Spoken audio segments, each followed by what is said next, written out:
I might demonstrate Paint Shop Pro Photo, I inevitably get the same question. Can I take an object or a person out of one photo and put it in another? The answer is an absolute yes. Not only can you do this, but it's relatively easy. There are actually several ways to do this process, and I am, of course, going to show you the easiest way. You'll be happy to know that this method does not involve masking, selections, or layers like it might in some of your more expensive photo editing applications. Want to learn how? Okay, here we go. Open your two photos in Paint Shop Pro Photo.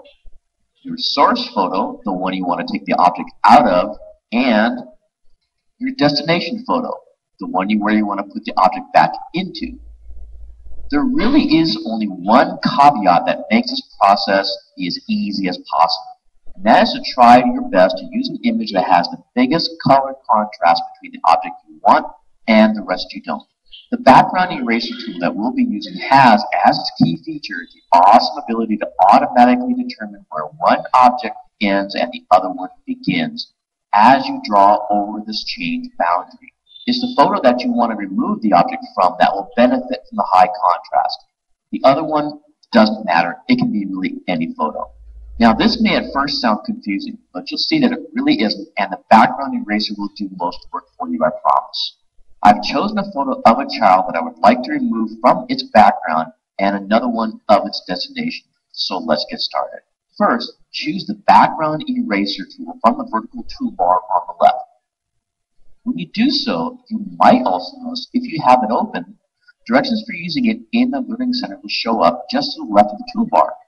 Feel free to take advantage of this if you can. Your cursor has now changed to a circle with a crayon-like object in the middle.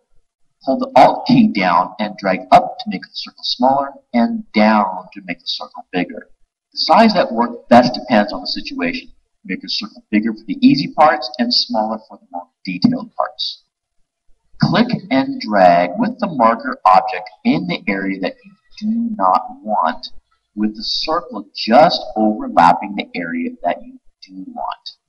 The tool itself will use this to determine what to erase and what to keep, like so. Make sure the pen does not creep into the part that you want to keep, as you see here. Always use Control-Z to get out of situations like that. I highly recommend that you click and drag some, then let go and continue on. Otherwise, if you make a mistake, you'll be starting a long ways back. So what you'll notice, I'm actually not selecting the boy per se as what masking might do in selections. I'm actually just making the pixels I don't want transparent.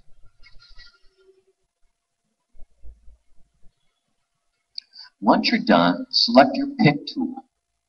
Do Control-A to select all, Control-C to copy, select your destination image, and do a Control-V to paste. And then while your pick